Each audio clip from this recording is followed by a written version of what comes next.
What's vibing, y'all?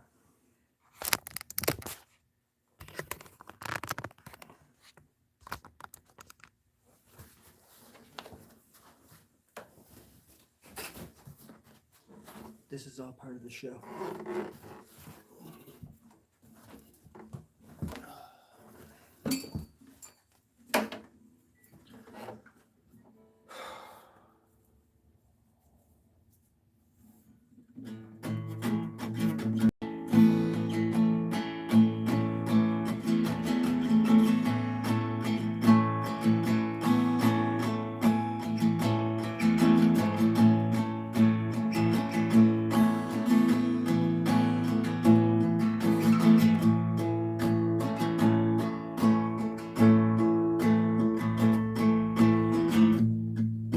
Snap on your children.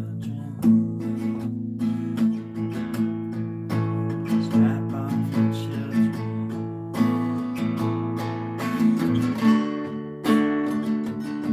In the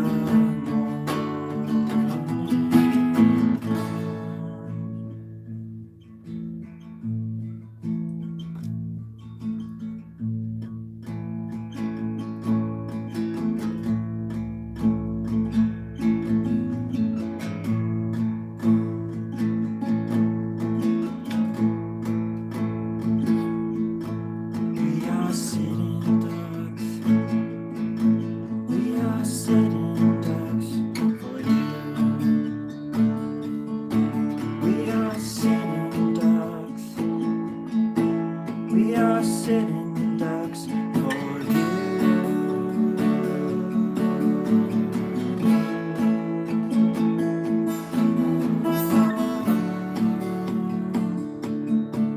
We are sitting ducks. We are sitting ducks for you. We are sitting ducks. We are sitting ducks for you. For you. For you.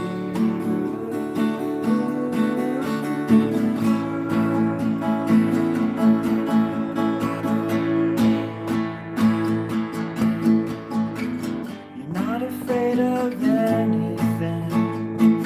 There's nothing that you trust. You might as well set up shop because we are sitting ducks.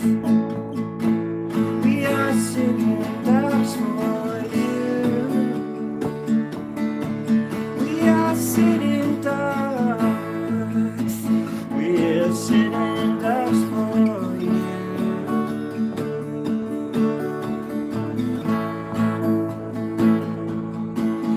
For you. For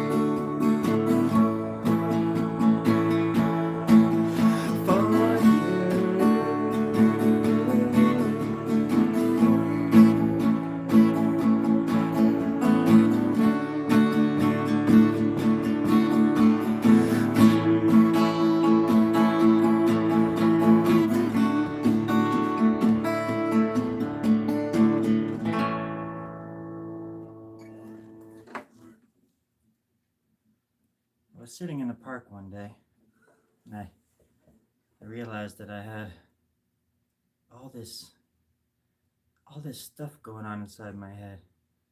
And then I was sitting in a park another day, on a different day, and I looked around at all the people, and I was like, oh shit, all the people out there have all the same kind of stuff going on in their brains except from their own perspectives and from their own little bubbles of the world. And then I was like, oh shit. And these people like do things. They do things out in society that affect my life all the time. They're connecting to me in ways that they'll never understand.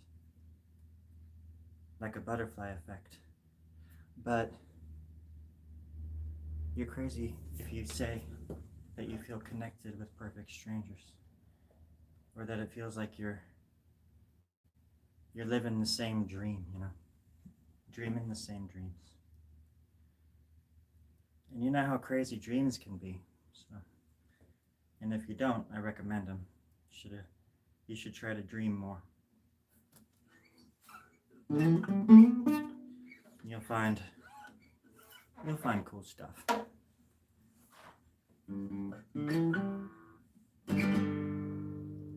Like a tuner.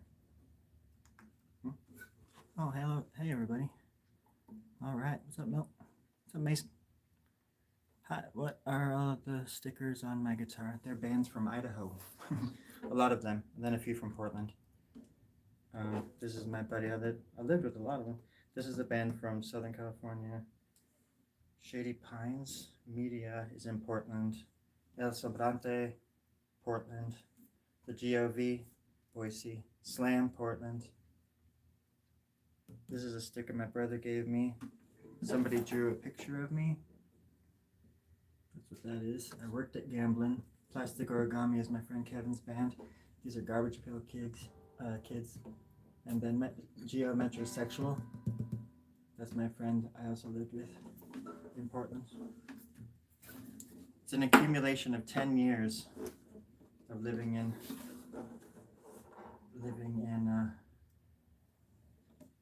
well, I guess I got the guitar in 2010, so I got it on my birthday. And it was a full moon, and it was Friday the 13th, and I turned 30.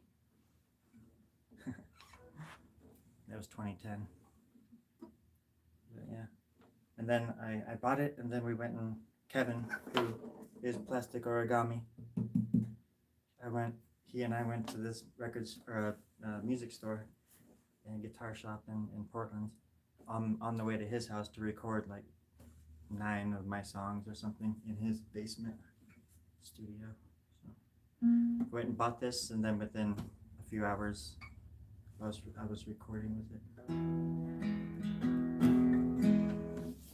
But yeah. Yup. I don't understand what's going on with this. Sometimes I think the tuner is just like, let's fuck with them. Yeah. Let's make it look like it's E, but it's not. Like it's sharp for some reason. Shits and giggles, man. Yeah. Let's fuck with them. Tuner, you better do your job. I'm paying attention. Groovy. See? Oh.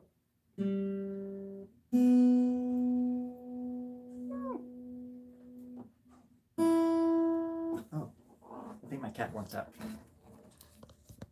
I gotta go get my cat. Coming, darling. Coming, darling. Oh.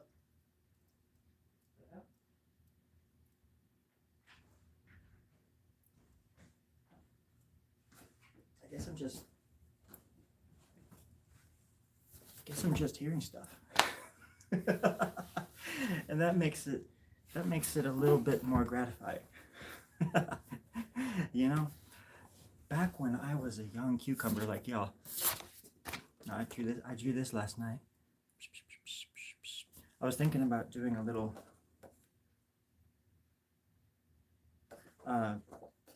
black outline of it. It's pretty neat. What? Elmo, you're on fire? What genre of music does your band play? My band? I love the Doesn't I Go Mountain Bike in Utah? Oh yeah. Well,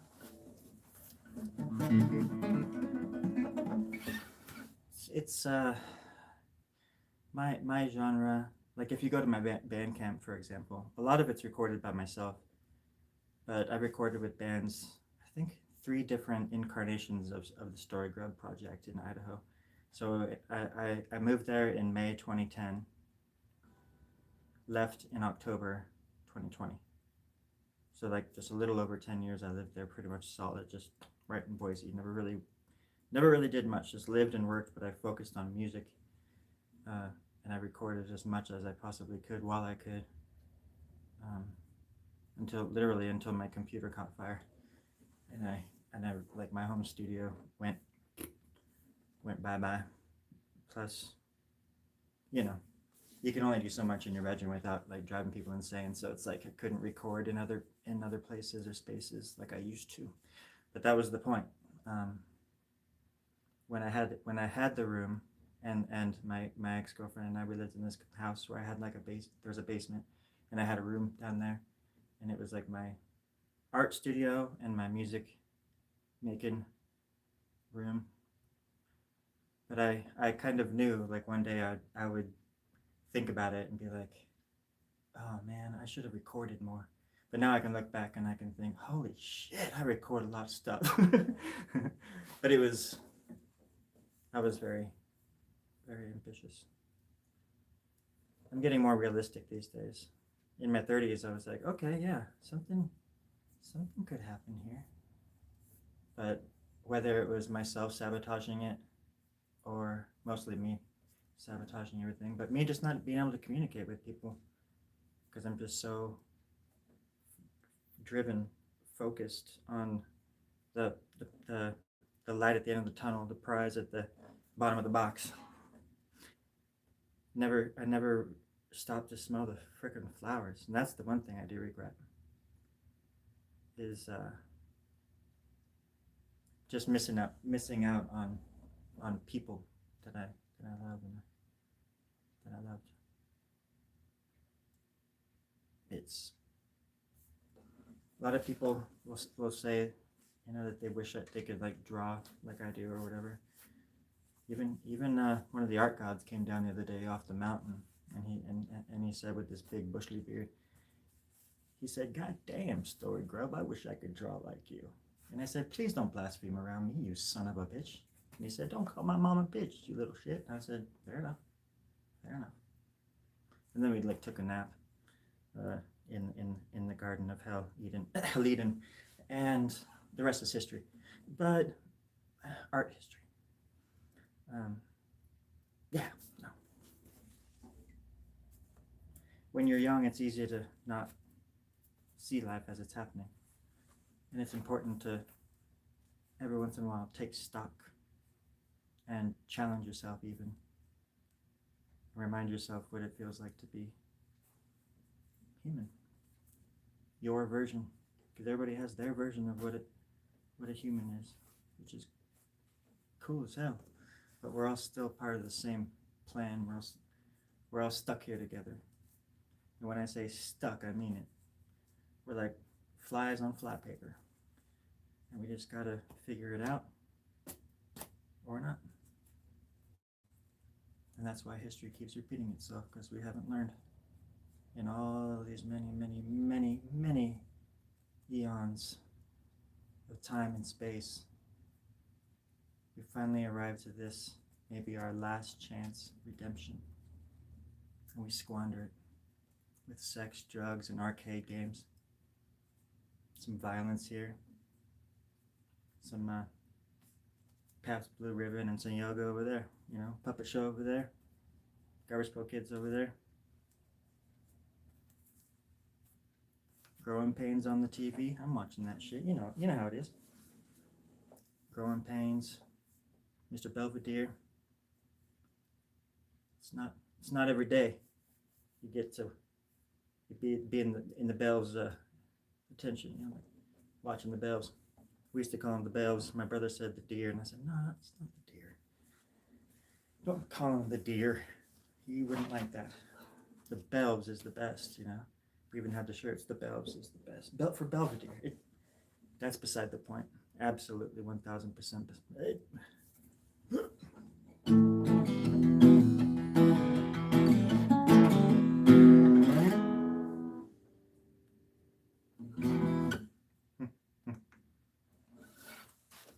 Pardon me.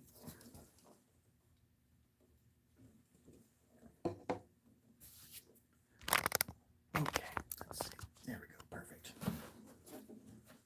I wore this shirt tonight because I wanted to be reminded what freedom was like. In a place that has no time, that feels no pain, that smells like sweat. I'm not sure where I was going with all that. Sure was going there fast. I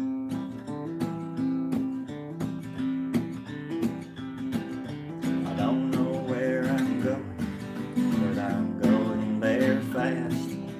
Hey, look, mama, there's somebody riding right up my ass. Questions in the country are with lovely answers in the Garden of Eden now. And the questions were worth the penny in the side where we belong. Yes, that's right. And now everybody's out on a limb, stranded like a little pig. And every life's gonna break. You bloody face, go wash your face and come to dinner. That's right. That's all I ask is just wash your hands, your face, and come on into dinner. Let's go get some dinner. I'm buying. Huh? What's this? It's probably arcade games are the worst. Well, there I should have put that front. Arcade games and everything else after that is just hoopla. What's that? Let's see, but it's probably a resource problem, but the explanation that the Earth has only so much to offer. One thing I'm not huge on is that I don't know a bit about plastics, sorry about that kind of stuff. Yeah, there's a lot of that kind of stuff to be kind of at least concerned about. Because it's our planet too, you know? And it would be cool to leave it better than we found it, sort of thing, you know? I mean, that should be the goal at the very least. Even if that's what I never understood about people that don't believe in climate change, which is like, okay, so you don't believe in climate change, but still, do you want some freaking mega corporation to be spewing poison down upstream where you drink the water too? Like, who do you think drinks the water? It's like we all drink the same water, and that's how connected we are too. And why would you want to shoot your? Just don't understand why people would ever side with corporations over the people. I mean, it's obvious because of the honesty and the loyalty and all that crap, right? No, it's the money. Follow the money, baby. On my way out here, my aunt was saying that she saw something on the news that was talking about how the politicians again are talking about bringing the prices of medical bills down and stuff like that for people. And my aunt said it'd be nice if they could bring down, like, why don't they ever talk about bringing down the price of insulin? You know, because that's like a life, or death situation with that drug. People have to spend like $4,000 a month to get it. It's just ridiculous.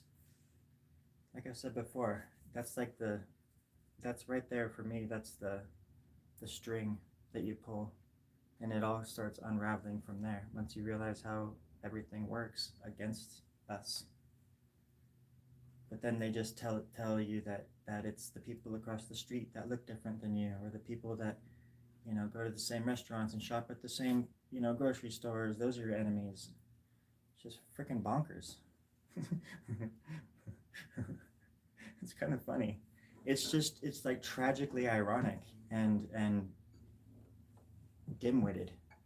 Like in some ways, humans are just you look at buildings and you look at a bridge, you look at feats of unimaginable like talent and passion and thought, and then you see people just doing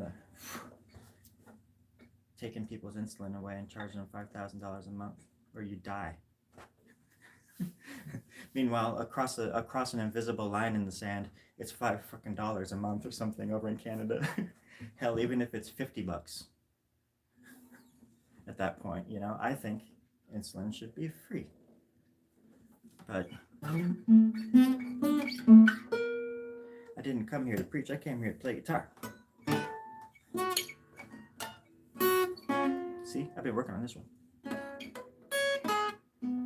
Sweet. I almost remembered it. That was it. That was it. Yeah, that was it. Rock and roll, baby. What's that? What does this mean? I don't. Oh.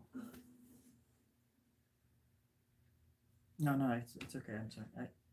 I didn't realize I was being so loud. I'm sorry. Yeah. Well, how about that? Oh, they saw. Oh, they looked right back as I did that. No, I was doing this. I was doing the little piece. Yeah, the backwards piece, which I was. Huh? Yeah, it's funny. Yeah. Wait, what? Nothing. It's all good.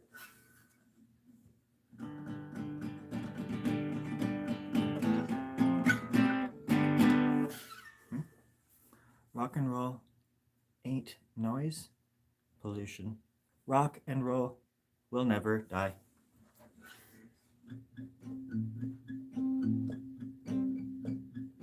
I got rock and roll in my bones. I got rock and roll in my bones. Rock and roll in my bones. I've got rock and roll in my bones.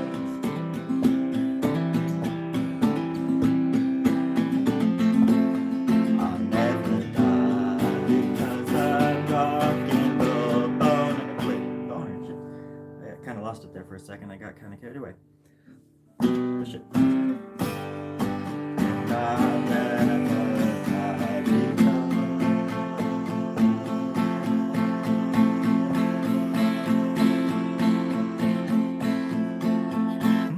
because isn't that the song you were talking about?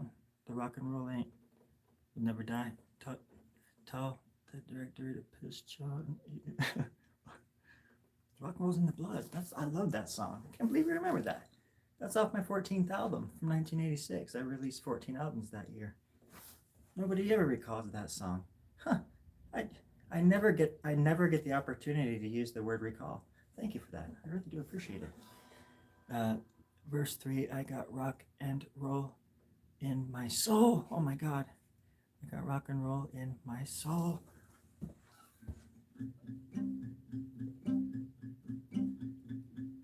Rock and roll, rock and roll. I got rock and roll in my soul. Yeah. Call me quick. Call me quick. I'm gonna fall. I'm gonna rock. I'm gonna do it tonight. Oh yeah. Rock, rock, rock, rock and roll. My soul. I got rock and roll in my soul.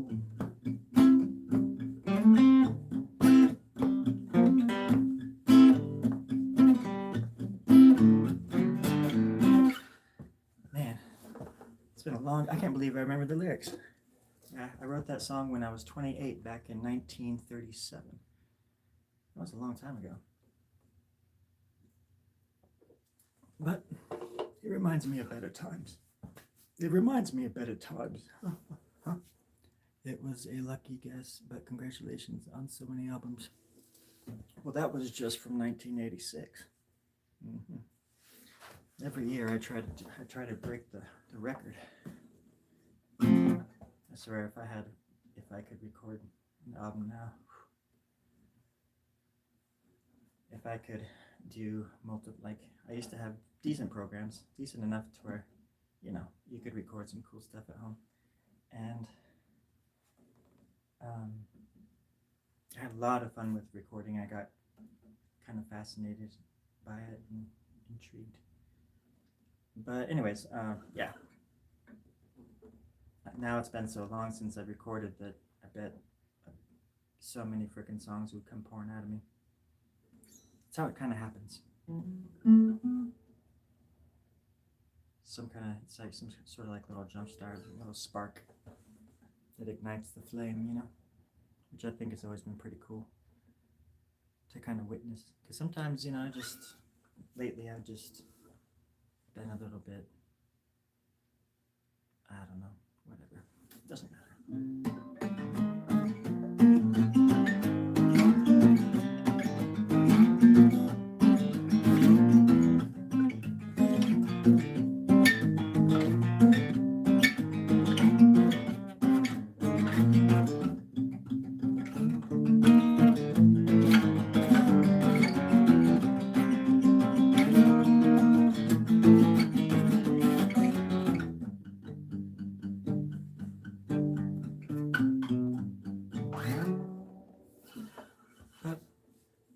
you can imagine if there's been a song written about it, I'm pretty sure. It was just one of those things. Anyways. I might turn the tides here for one moment.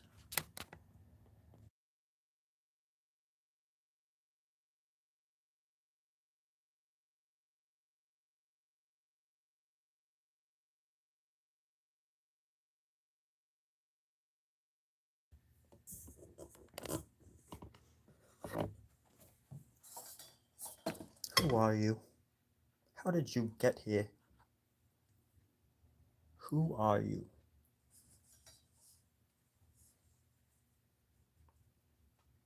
Would you like some water? You look very hot. You gonna answer? No? Well, here you don't get a lawyer, buddy. You're going down. All the way down. Oh, gosh.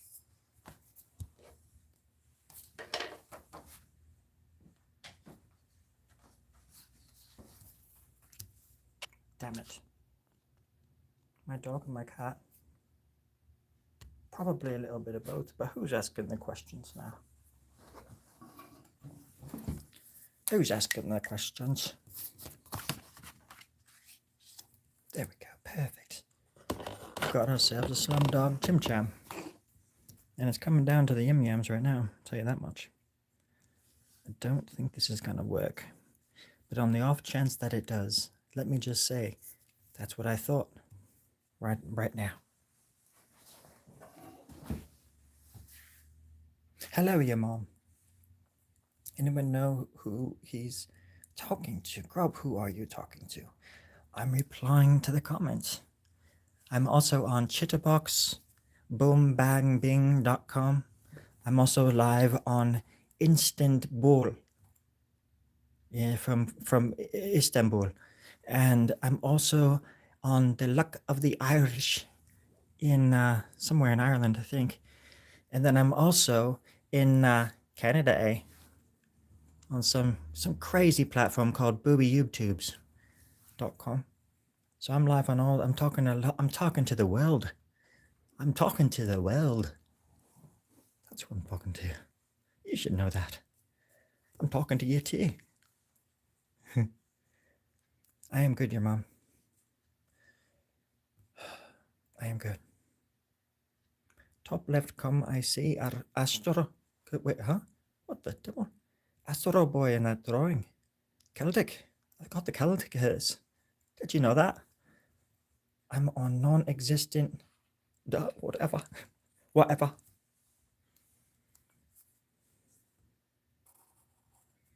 That one just kind of comes naturally. The next one's going to cost you.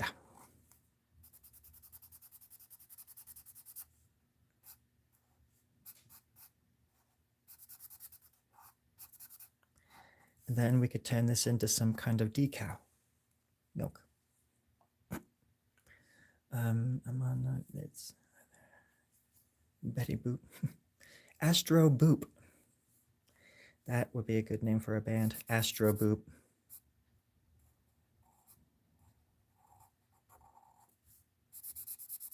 Oh, I think so, anyways.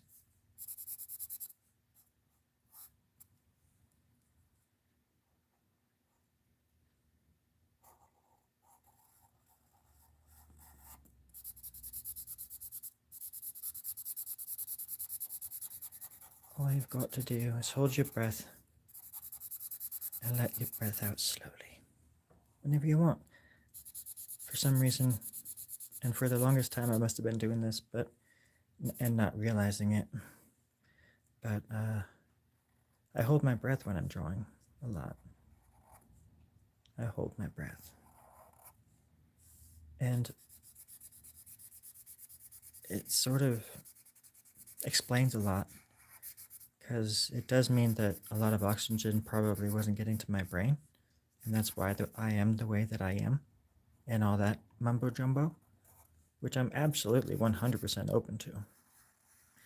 But it also means that maybe I was preserving my body. I was like in some kind of hibernation mode, you know.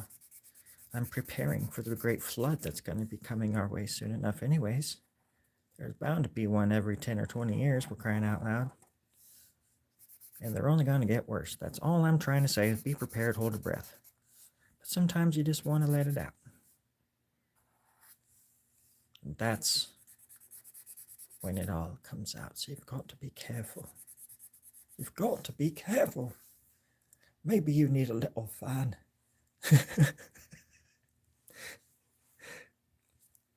I noticed, hold my breath, doing random things too. I noticed that after I started meditating, yeah. It's, I forget how I sort of discovered it. It's like one of those things where, oh yeah, I didn't realize that I shuffle my feet when I walk until somebody told me. And now I'm hyper aware of it kind of stuff. You know, it's one of those things.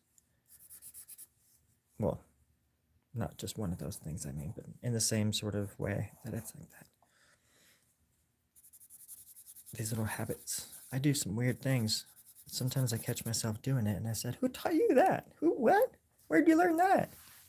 What's that all about, man? I am you, and that is confusing. That is confusing. But it makes me think about, like, because you know how breathing is all about, or like meditating obviously is, yeah, all about breathing and taking these nice big long breaths, and it's, I don't think it's, well, not very much of it anyways, it's probably about holding it in. It's always about in and out, and like creating like a you know, a cycle, and making it more of a realizing what your body does and just being aware of it kind of thing, you know, because your body doesn't want to, your body doesn't want it to hold your breath. That's my brain doing that shit for some reason.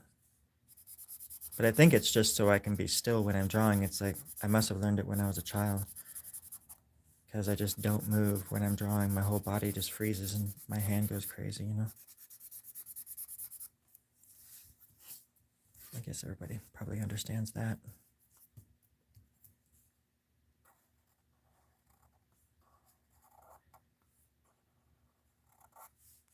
That's what I love about it, because that's why it's just, it is just such a trip sometimes to realize that there's just all these people on the planet, and they're all just different versions of you, down to the last pickle.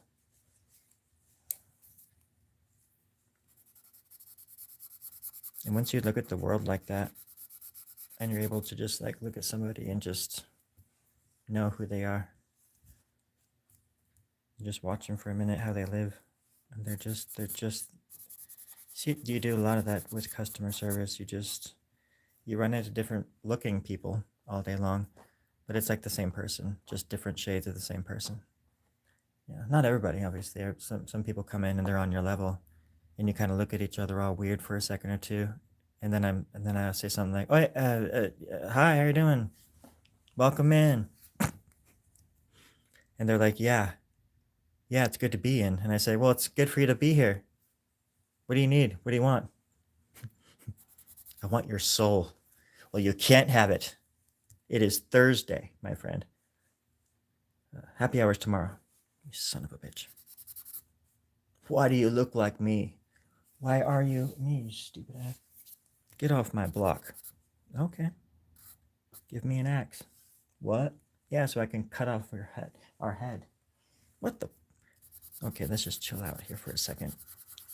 We're not going to be good if people are go chopping each other's heads off. No? No? Because that sounds kind of interesting to me. Who the hell are you? I'm your worst nightmare. What the heck? Where'd you come from? I can't. What? Now you're behind me? What the? Damn it. Sorry, everybody. It wasn't supposed to be like this. You weren't supposed to hear any of that. If you could just erase maybe like the last like minute and 45 seconds of your life, I'd really appreciate that. Let's just start fresh right now and go. Hey everybody, this is Story Grub. Just started, and everything's going cool, good. Every cool thing is, I mean, every good thing, everything is going fine. good. It's all good.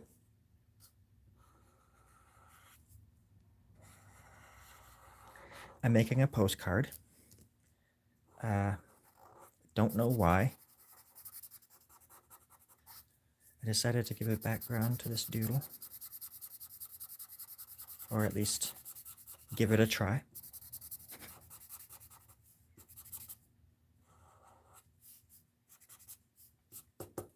There we go. Perfect. Absolutely stunning. Now we're coming along, friends. Thank you. No one told me that I have a disease until I went to the right doctor. Hey, there you go. You might not believe me, but I do have the Celtic curse. They say I want your ability to play guitar, draw, talk, teach, learn, have what you... I already went the speed of light back in time, and I will put it on mute. This is fantastic. I must have it. Oh, Ben, you're nice. I would bet people would like to go faster than the speed of light to reverse a lot of things that they did in their life or said. Yeah. I definitely got over, or at least touched on, some like major issues this time around. That way, hopefully the next time around it's going to be a little bit easier. I'll know a little bit more. You ever feel like that?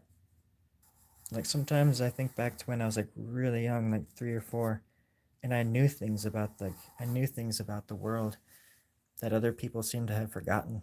And like there was just this crazy magic in the world that I felt and that I lived. I feel like I could see. And maybe, I don't know, but I always loved music.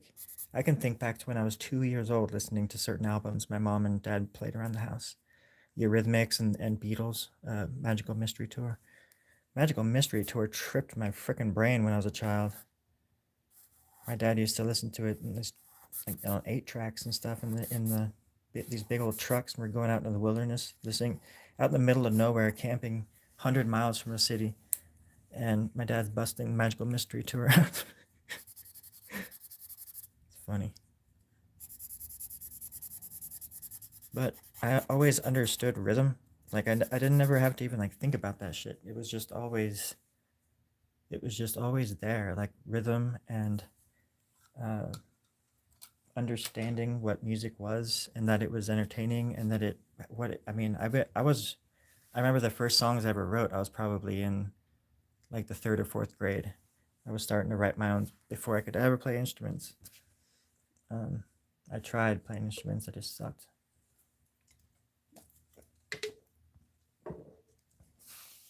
But I was like writing songs back when I was like 9 years old. And then I started drawing comic books, and then that's all I did from after that. I wrote songs and did certain things, but music wasn't my focus at all.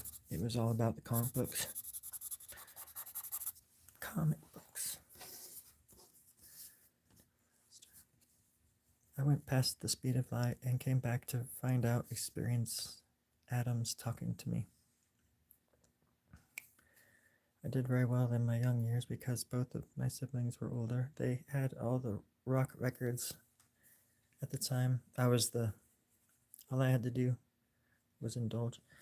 I was the runt of I had a bunch of brothers and sisters, and I'm the baby out of all of them. And that's kind of a trip to think about sometimes too.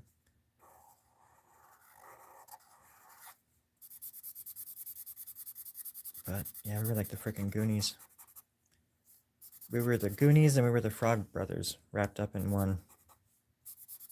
The Frog Brothers are the 2 dudes from Lost Boys, if you forgot. The Frog Brothers are pretty funny. Edgar and Allan. I watched this thing on it the other day, this little review or something like that, and they said, "Oh yeah, it was Edgar and Allan," which was an obvious nod to Edgar Allan Poe. It's just kind of funny. Oh yeah, Edgar, because I remember as a kid, Edgar was the coolest name. And it was like Corey Feldman. Anywho.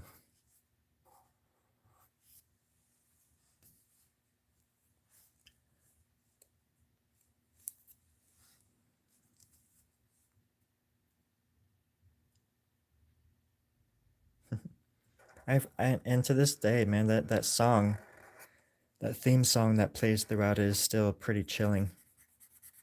It's very, it hits the, I think it, I always liked it as a kid, but now that I listen to it, I mean, I haven't listened to it in a while still, but I hear it in my head right now, and it gives me chills. Plus the nostalgic vibes and stuff, you know. Because it wasn't just like watching those movies, which we did a lot. We would watch because we grew up in the country where there's no like, we had like 3 channels on the TV, so movies we would just watch over and over and over and over. For a while, my brother and I only had, I think it was American Werewolf in London, but I think the first movie we had on VHS with my dad was Die Hard, and we just watched Die Hard like 100 times. My brother would tape record certain scenes and make these like tapes that were just full of cuss words and scenes from movies and stuff on his little cassette tapes. There we go. See? And now it sticks out a little bit more. It doesn't take much.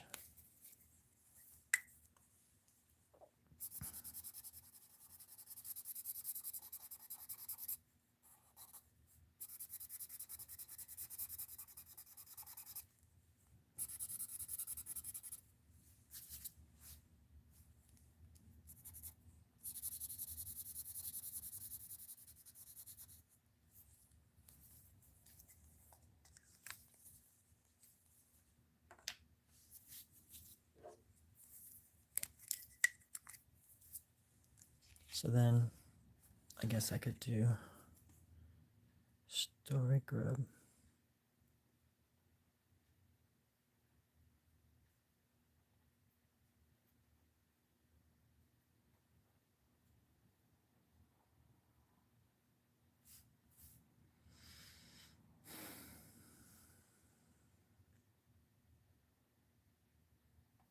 Oh yeah, he would do Planes, Trains, and Automobiles when Steve Martin goes into the car rental place at the airport, and he just cusses up a storm, and he would do these like remixes of it and rewind the movie and just have and record on the tape where he's just like, I want a fucking car.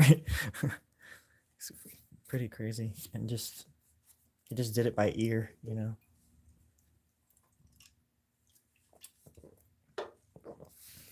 That would have been probably like 1990, 1991. Oh, it's like in the 5th grade.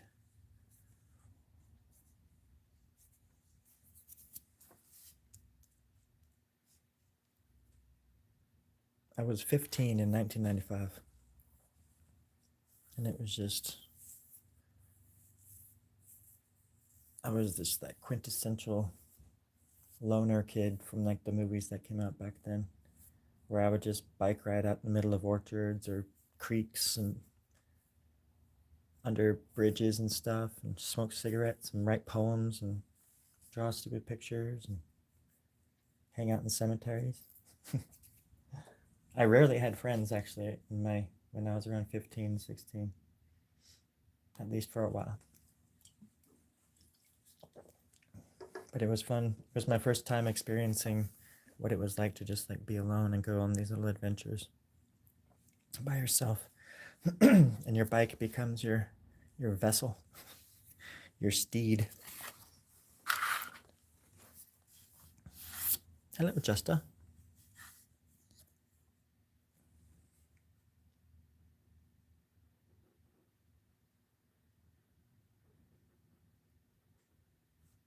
They're only noodles, Michael. They're only noodles.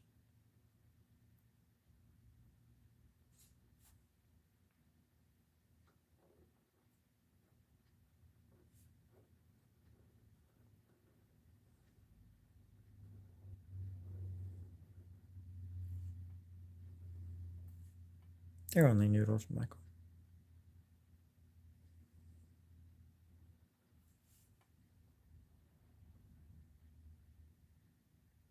Thanks, Justa.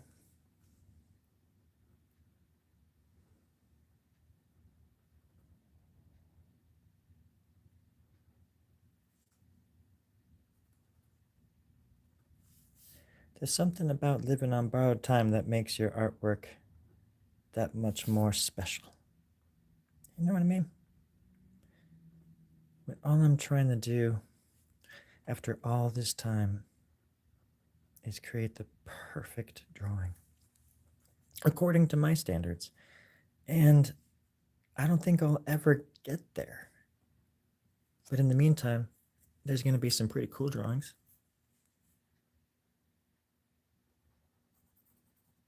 They say you're your own worst critic. Well, I am 100% disgusted by my craft. And it's quite embarrassing sometimes to admit to others what I do. So what do you do? Oh, I'm an artist. Ew. I know, right? Yep. Had to tell you though, because that's the law. You're supposed to tell people if they ask. So what do you do for a living? I'm an artist. Oh shit! I shook your hand, bro. Yeah, I know, I'm sorry. I didn't think you'd ask. People get, upset over the strangest things, and being an artist, well, that they don't want to have anything to do with you once they find out you're an artist. Hey, get the hell away from me. That's what I'm saying. That's what we've just been saying, but nobody ever listens to us. Nobody cares. I don't even know who I am anymore. I don't even know who I am anymore. I don't even know who I am anymore. I don't even know who I am anymore. I don't even know who I am anymore.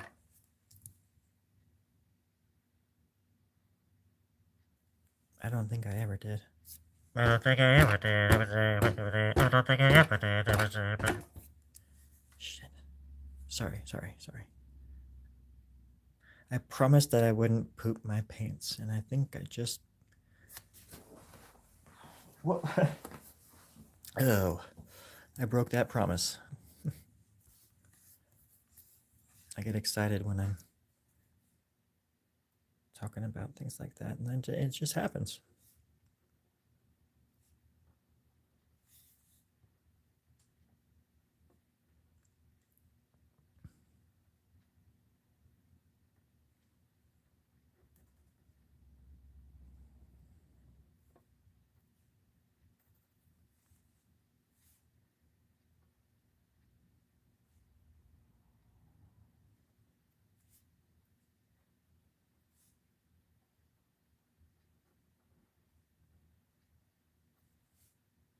Boom.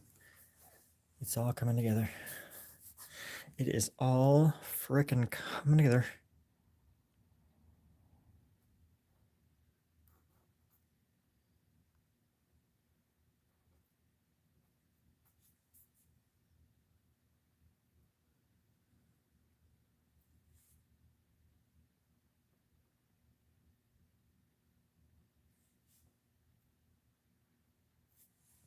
See where I'm going with this? Yeah, I'm telling a tale here, It's a tall tale, but it's a tale nonetheless. And it goes like this. There's a man over here, there's a man over there. This one has a gun, this one's having fun. Oh no, to which end does the man appear? Well, I doubt you're ever going to find the answer just like me. It's always going to be slipping away.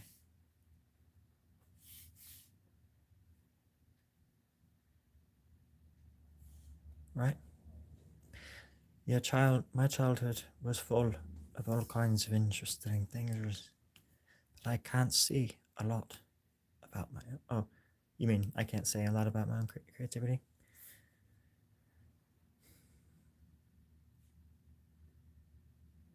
It's just, yeah, for me, it's just always, because some people, they don't really do much with it until they're a little bit older, maybe. But it's just always been something I really enjoyed doing.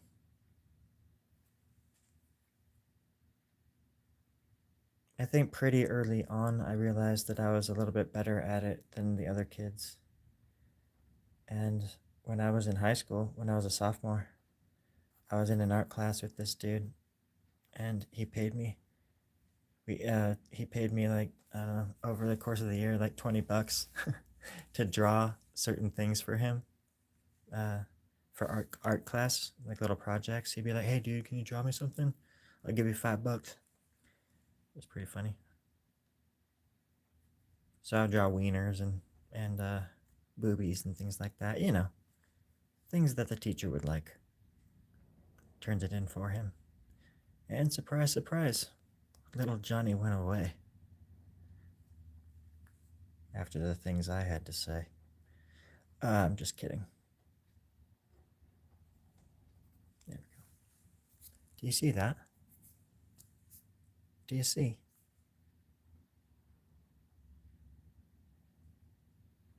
I do.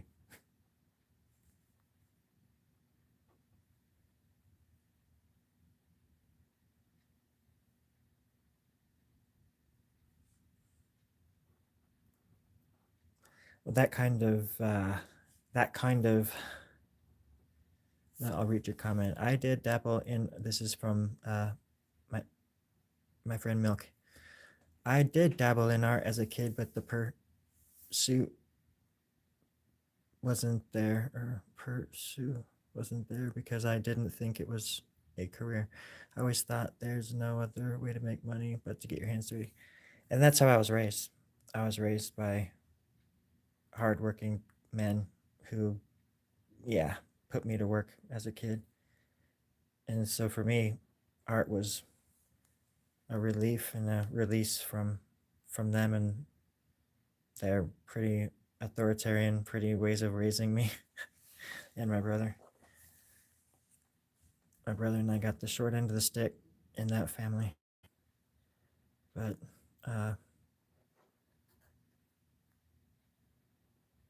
yeah, I was never.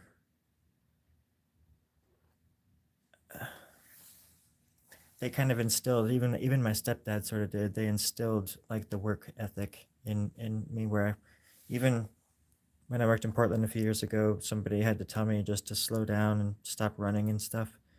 One guy pulled me aside at a warehouse I worked at, and he's like, "Hey, dude, you don't have to run or anything. The manager never, he's not even ever even going to say like thanks for running or thanks for hustling or anything like that." And I was like, "Oh, okay." But I just like to run. I just like to get things really quick too. It's like in a kitchen. I worked in kitchens for a while, and I guess I just got kind of used to going a little bit fast, or like steady, even a steady pace. This dude was like, "Bro, he's never gonna love you." But it did make me think about who I started running for, and who I was running for indeed. Ah, I was running for King of the Universe, and at the time that was forbidden. So we all got it. We all applied for the job. We all got it.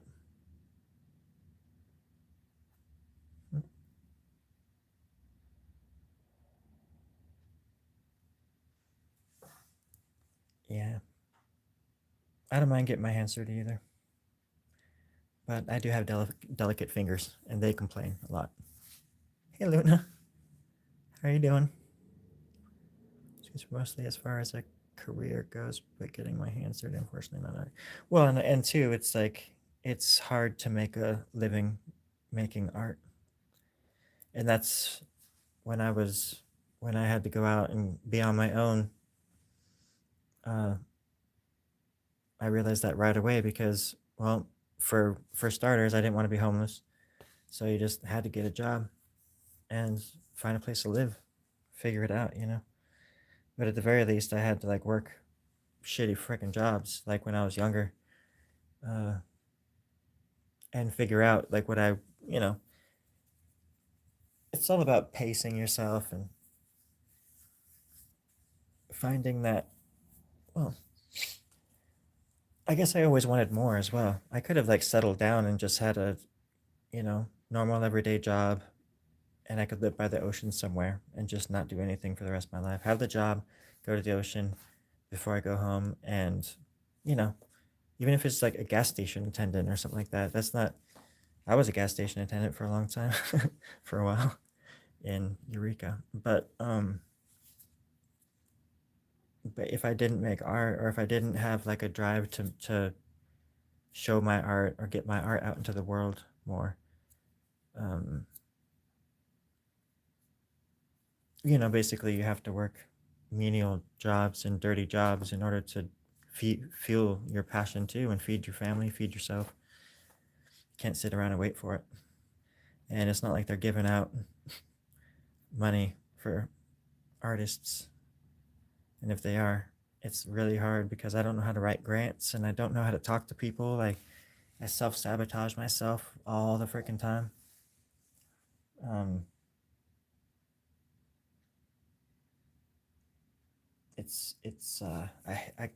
I really really can't stand the business end of art because I guess partly because I don't know how to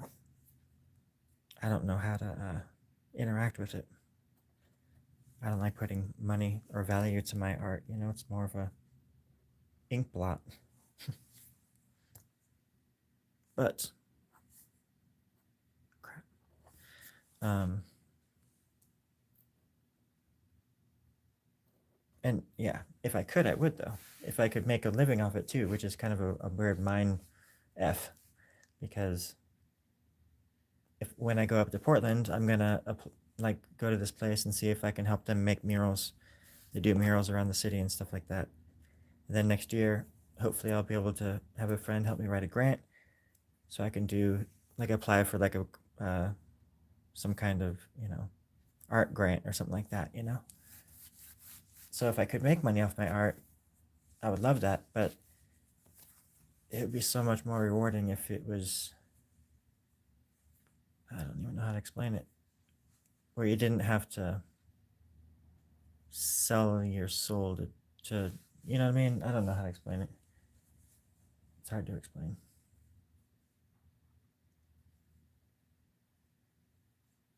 Because yeah, I could be doing like greeting cards and stuff like that, but I do this kind of stuff,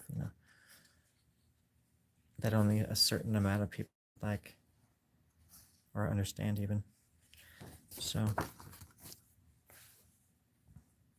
which makes it kind of lonely sometimes, but that's one of the positive things about this kind of stuff, the streaming and stuff, because you can reach a lot of people. For me, even 4 people watching, I think that's freaking rad. And people come and go all the time, but you know there's a camaraderie a lot of the time that I don't get from other sort of platforms in the same way that I do on this one. It's more my style.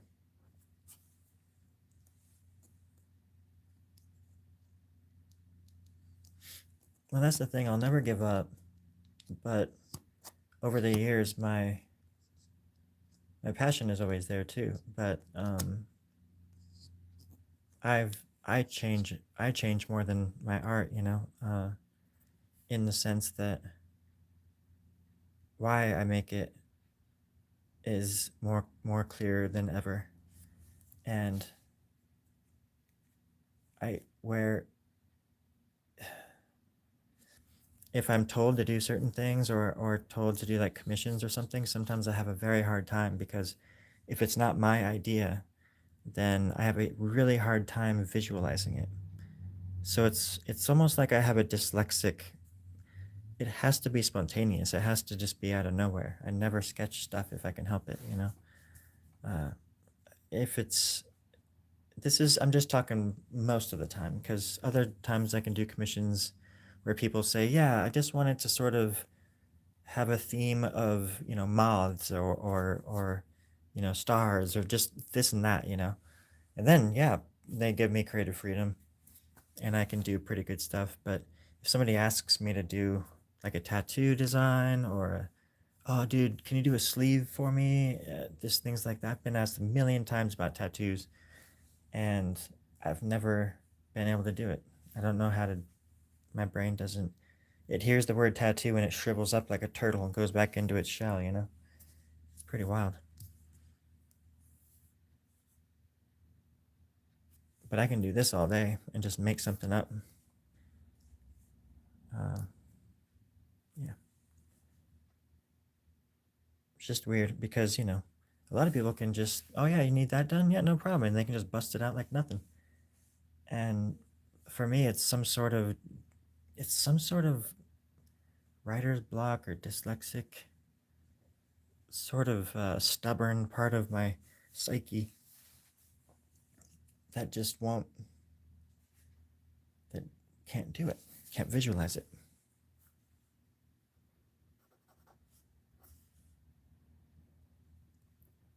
I've always just been fascinated by how the brain works and how far we've come and how backwards we've gotten to.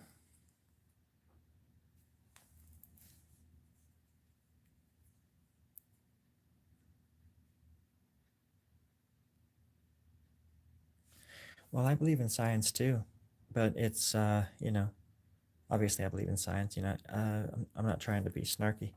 Uh, no, but it's more just fundamentals. I don't know anything about science as far as I mean I know enough, but I'm not going to go onto a chalkboard and write some crazy equation and know what it means and all that stuff. I fail in that kind of world. I was never good at math uh, and that kind of too. I can't. It's like another language to me. I just can't deal with it. But I understand it. I understand its importance and its tie-in with the universe and what it means and how it relates to the world and my life. And I can remember numbers in a way that I shouldn't be able to, but but I'm not good at. Yeah. Anyways, uh, I don't know. Just feels sometimes like all it would take would just be some little jolt in the right direction, and some little trigger inside your brain would go off and you could just start speaking other languages, no problem. Because I feel like that sometimes in my dreams too, where even when it's dreaming or something, and you can just conjure up the most incredible scenario or the most incredible idea, and it just comes to life before your eyes. And that's the power. It's just like the endless, unlimited power of the mind is you can unlock so many freaking things. You gotta be careful what you're unlocking, but or at least you gotta remember where the key is. Yeah, sacred geometry kind of stuff. Just knowledge, zeros and ones, how the universe is sort of built, and how there is no such thing as empty, like just not like empty space. You know what I mean? In a room, even in a room like right now where I am, it's just filled to the brim with stuff, with matter, with even other dimensions just smashed on top of each other. And nowadays, it's like I can almost like feel that. I can almost see it. But of course, I'm not trained, and I'm not in shape. I'm very undisciplined when it comes to meditating or even taking like what we were full circle, like what we were talking about earlier, just breathing. I hold my breath. I need to learn how to breathe. And at this point in my life, I'll be 40, I'll be 46 in a week. And you start thinking to yourself, am I ever going to change? Am I ever going to be able to breathe like a normal person? Will I ever just sit down long enough to learn how to breathe? I can't even sit. I'm like right now I can't even sit still. I'm just moving back and forth. That's how my stupid brain works. And then the only time I can, get some kind of rest is when I'm sleeping. And when I sleep, I wake up exhausted and sweating because I'm having the most insane dreams you could ever imagine. Monsters and swords and guns and demons and dragons and shadows and cryptids and ghosts and superpowers, villains and post-apocalyptic, this post-apocalyptic dream fantasy world that I've built. It's just insane. Your mind is, don't ever sell yourself short is what I'm saying. Even the person who thinks the least of their mind has still got one of the most incredible gifts, just to be able to fathom at all, just to be able to think and admire, ponder. It's an amazing thing to be able to do, and to,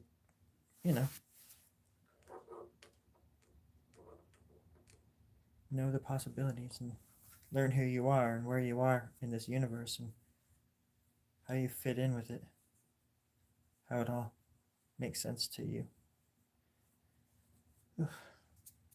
Okay, I'm gonna go mail this to the doctor.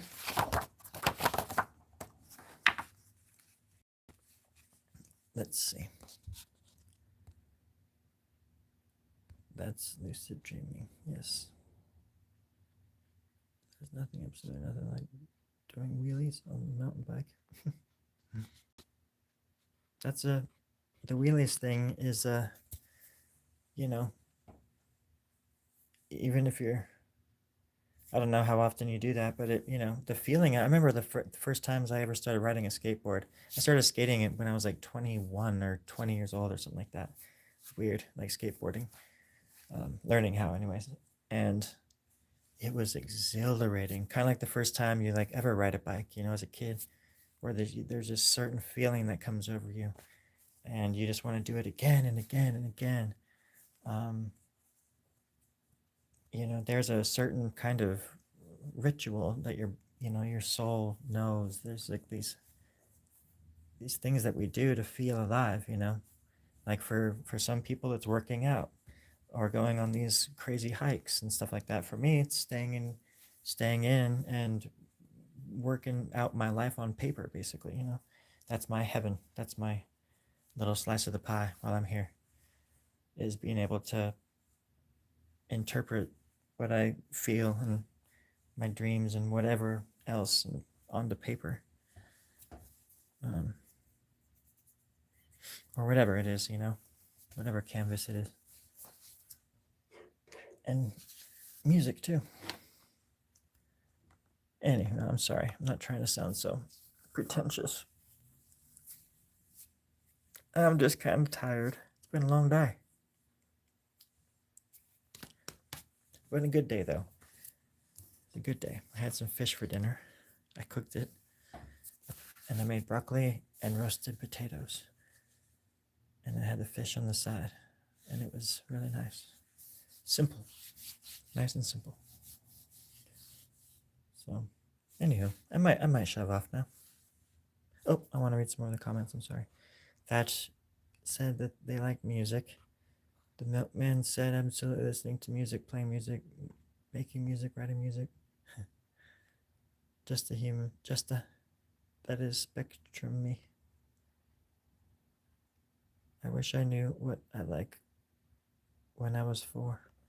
Well, that's the kind of hell about it too. It's like I lived with people who didn't think that those talents were special. I look back at what I was doing when I was 4 and 5 years old, and I'm like, how did these people just not see that, not see this thing that was happening to me? I just always was told that I'd grow out of it, and art was always supposed to, it was like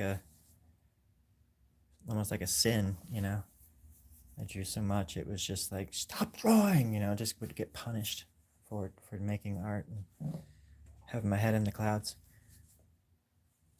Like,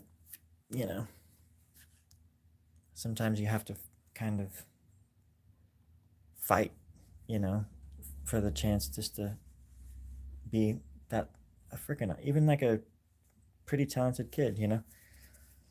I had to like my dad wasn't impressed. My grandpa could draw like a mother fricker, and all of my family could draw there. But and I would do it, and they would get all pissed off, you know. Kind of like that classic thing too, where they think they know what's best for you, and I'm thinking now, if you guys would have, you know, seen that and helped me out, y'all could have had big ranches and farms in Montana and stuff like that. But no, I just got in trouble. Plus, what I would draw, even in the fifth grade, I was drawing comic books that were super violent. So my older brother was a horror movie fanatic, and naturally, I watched the movies too. So I got into certain versions of horror and the idea of it and stuff like that. And I started drawing stuff that was like crazy demented, and the family kind of thought that my older brother would dress up like Michael Myers and Jason Voorhees and stuff and chase us around the yard, um, like for hide and go seek, but with those characters. And they wanted to lock my brother away, or that they sent him to a hospital or something like that because they thought he was gonna like kill everybody. This is back in again 1990, 1991, and we're all just babies. But we would, anyways. Yeah. It's just funny. But then I'm drawing all these pictures, and everybody's all worried about me too. And I'm like, no, I'm just drawing horror movies. I love horror movies. The '80s was a weird time. Lots of Satan stuff, and people worried about that. And I'm like, no, I just watch horror movies. It's not that I'm into Satan. I think it is a spectrumy thing, actually, Justa. Actually, I'm right there with you. The more I think too about things, certain things that I do, and how I think, and how when I was a kid, it's almost like I could see music. It was just this otherworldly experience, watching movies and living in that sort of that version of reality. I could put myself in movies, and I would where when I walked out of the theater, I thought that I was the person that just died, or the person like I was like resurrected as like this new person every time I left the movie theater. Or I could relate to the people so much and put myself in their shoes so well that I just would cry. And as a child, watching these like wholesome movies, and I'm just crying and throwing these weird fits. I want to be a robot, or I would think that I was a robot, or just certain things like from like '80s movies and stuff. But anyways, yeah, this is all stuff I should be telling my therapist, but I don't have a therapist. I'm on the rocks, baby, and well, the rocket ship is gonna sail soon, so I've gotta hit the road. I appreciate the company, everybody. Because that's me too. Almost catastrophic when you think about it not knowing what you like. Oh yeah, that's what I was gonna say. Was that I knew what I wanted to be from an early age, but I knew that I wanted to draw, make comic books from at least by the age of 12.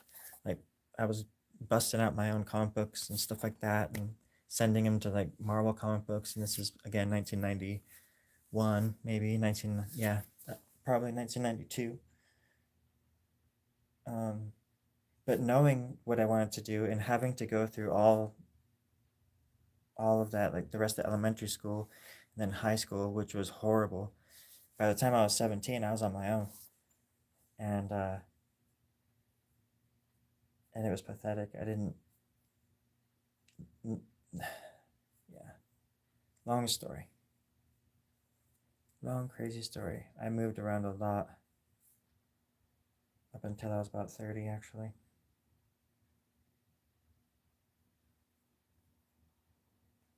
Didn't know where to go, what to do, and I couldn't get ahead, and I would just be working crappy jobs along the way, not knowing what I was gonna do or what to do. So I did dishes and pump gas, Secret Service. I went to the moon, pump gas on the moon, all that kind of stuff. So one thing library is good at nowadays, yeah, library is cool shit. Thanks, Justin. Print screen. Yeah. By many, it's just a hobby.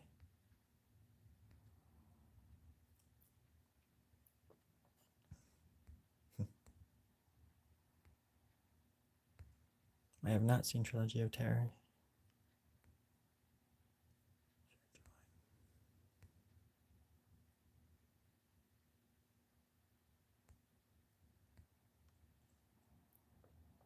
Sorry, I'm catching up on all the comments. Kinda. Luna with the heart. 27 places lived by age 30. I would say, yeah, I was pretty darn close. The longest I stayed anywhere, I think, was 4 years. Like in my 20s, basically. And that was Ashland. I lived there for 4 years. But that was a very influential spot. And it is important to, if you're trying to change, to be somewhere where you can, do the work and not have to move. Because I feel like when I was moving around, I couldn't figure out who the hell I was. So by the time 30 came around, and I lived in Idaho, and I think I moved across town a few times, but I lived in Boise for 10 years, solid. And I learned a lot about myself in those 10 years and had a partner pretty much the whole time. Uh, and half of that, we had a house where I had the capability to make art and music, and um, took advantage of it as much as I could. But it get having periods of time just to like stay somewhere solid. I lived in that house for like 5 years with Andy, my ex, and I would get up at like 2 in the morning, go downstairs and put my headphones on and play keyboards and all this stuff. And then when she went to work that day, I would play loud stuff, But I worked a full-time job the entire time, and it was just kind of an interesting period of my life, but a big one. But I think, yeah, I lived in Portland 7 years of my life, but now I've lived down here for about a year and a half, and I'm moving back to Portland next week, which is crazy. I'm moving back to Portland next week. So I'm gonna go lay down and chill. I hope you all have a wonderful night. Appreciate the company.